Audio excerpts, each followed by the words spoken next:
അധ്യക്ഷൻ, കേരള സാംസ്കാരിക പരിഷത്തിന്റെ ജില്ലാ പ്രസിഡന്റുമായ ശ്രീ മൂസ പാട്ടില്ലത്ത്, ഉദ്ഘാടകനും എന്റെ പ്രിയ സുഹൃത്തും സർവോപരി യുവത്വത്തിന്റെ കേരളത്തിലെ ആവേശവുമായി മാറിയ അഡ്വക്കേറ്റ് ഷെരീഫുള്ളത്, എന്റെ പ്രിയ സഹപാഠിയും സർവോപരി എന്നെ രാഷ്ട്രീയ ജീവിതത്തിലേക്ക് നയിച്ച ആരാധ്യനായ മത്സ്യത്തൊഴിലാളി കോൺഗ്രസിന്റെ സംസ്ഥാന ജനറൽ സെക്രട്ടറി, ജില്ലയിലെ കോൺഗ്രസ് പ്രസ്ഥാനത്തിന്റെ DCCയുടെ ജനറൽ സെക്രട്ടറിയുമായ സർവോപരി VR വിദ്യാസാഗർ,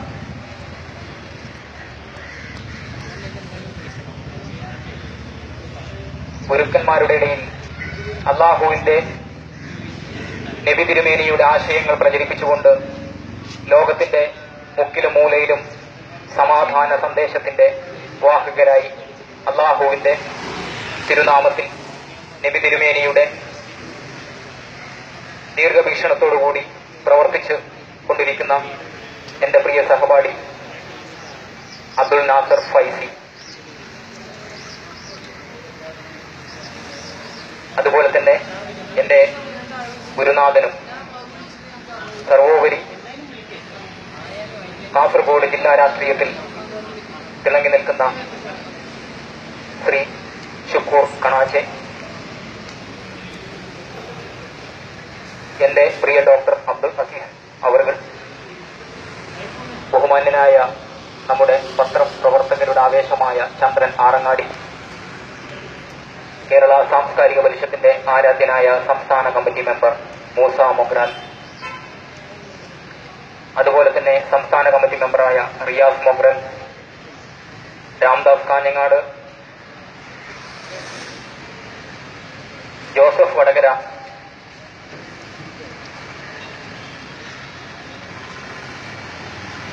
നമുക്കറിയാം ഇന്ത്യയുടെ മുൻ പ്രധാനമന്ത്രിയായിരുന്ന യുവാക്കളുടെ ആവേശമായി മാറിയിരുന്ന ശ്രീ പെരുമ്പത്തൂരിൽ ചിത്രശക്തികളാൽ രാജ്യത്തിന്റെ ആവേശം ഉണർത്തിക്കൊണ്ട് ശ്രീ പെരുമ്പത്തൂരിൽ കൊല്ലപ്പെട്ട നമ്മുടെ പ്രിയങ്കരനായ ഇന്ത്യയുടെ പ്രധാനമന്ത്രി ശ്രീമാൻ രാജീവ് ഗാന്ധി ഇന്ത്യയുടെ പ്രധാനമന്ത്രിയായിരിക്കുന്ന സമയത്ത് ലോകാരോഗ്യ സംഘടന നടത്തിയ വേൾഡ് ഹെൽത്ത് ഓർഗനൈസേഷനും യുനിസെഫും യുനെസ്കോയും ഐക്യരാഷ്ട്രസഭയുടെ നേതൃത്വത്തിൽ സമ്മേളിച്ചുകൊണ്ട് ലോകത്തുള്ള മുഴുവൻ ജനങ്ങളുടെയും ആരോഗ്യം നിലനിർത്തുന്നതിനു വേണ്ടി ഒരു ചർച്ചാ സമ്മേളനം ലോക അടിസ്ഥാനത്തിൽ വിളിക്കുകയുണ്ടായി.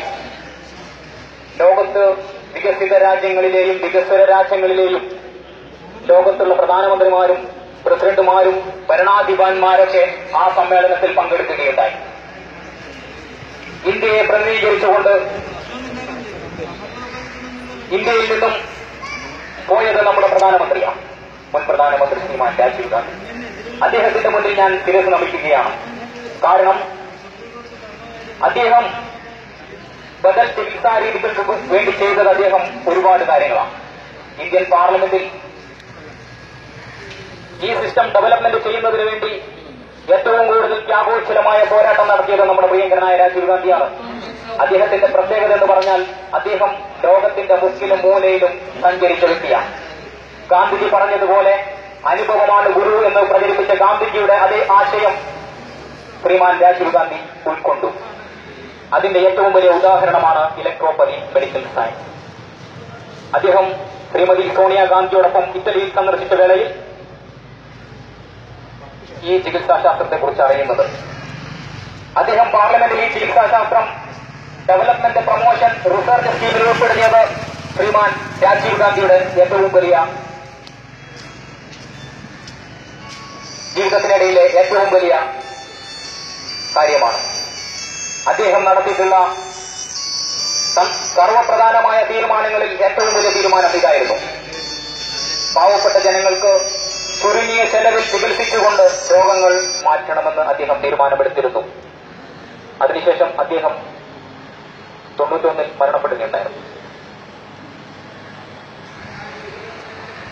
ശ്രീമാൻ രാജീവ് ഗാന്ധി എടുത്ത തീരുമാനം ഇന്ത്യയിലെ ജനങ്ങളുടെ പാവപ്പെട്ടവരുടെ ഉന്നമനത്തിനെടുത്ത തീരുമാനം മാറി മാറി മാറി വന്ന ഗവൺമെന്റുകൾ തകിടം മറിച്ചു എന്ന് മാത്രമല്ല, ഈ ചികിത്സാ രീതി പ്രചരിപ്പിക്കുന്നതിന് വിരുദ്ധമായി വിരുദ്ധ ഘടകങ്ങൾ പലരും ഉണ്ടാക്കുകയുണ്ടായി. ഈ ചികിത്സാ രീതി ഇവിടെ വളരുന്നു എന്ന് ചിന്തിച്ചുകൊണ്ട് ചിത്രശക്തികൾ നടത്തിയ കാര്യങ്ങളൊക്കെ നമുക്കറിയാം. പക്ഷെ അതിലേക്കൊന്നും ഞാൻ കടക്കുവാൻ ആഗ്രഹിക്കുന്നില്ല. ബഹുമാനപ്പെട്ട സുപ്രീം കോടതി 2005 ഒരു വിധി പ്രസ്താവിക്കുകയുണ്ടായി.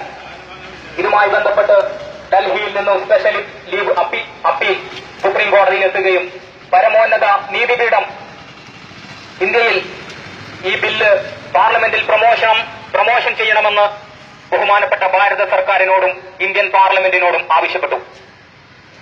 ബഹുമാനപ്പെട്ട സുപ്രീം കോടതി ബഹുമാനപ്പെട്ട ഭാരത സർക്കാരിനോട് പറഞ്ഞ കാര്യങ്ങൾ 2005 ശേഷം മാറി മാറി വന്ന ഗവൺമെന്റുകള് യാതൊരുവിധ തീരുമാനവും എടുക്കാതെ മുന്നോട്ട് പോയി എന്നുള്ളതാണ് സത്യമായ അവസ്ഥ.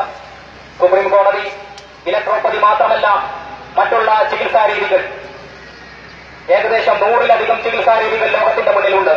ഇതെല്ലാം രാജീവ് ഗാന്ധി, അന്ന് ഞാൻ മുകളിൽ പറഞ്ഞതുപോലെ രാജീവ് ഗാന്ധി അലാമാട്ട പ്രഖ്യാപനത്തിൽ പോയി പങ്കെടുത്തതിനു ശേഷം ഇന്ത്യയിലും ഡെവലപ്പ് ചെയ്തു. ഈ ചികിത്സാ രീതികളൊക്കെ ഡെവലപ്മെന്റ് ചെയ്യണം എന്നാണ് നമ്മുടെ ആഗ്രഹം. കേരള സാംസ്കാരിക പരിഷത്ത് ബഹുമാനപ്പെട്ട സുപ്രീം കോടതിയുടെ വിധി നടപ്പിലാക്കണമെന്ന് ആവശ്യപ്പെട്ടുകൊണ്ടാണ് ഈ പ്രചരണ പരിപാടി നടത്തുന്നത്. കൂടുതൽ കാര്യങ്ങളിലേക്കൊന്നും ഞാൻ കടക്കുവാൻ ആഗ്രഹിക്കുന്നില്ല.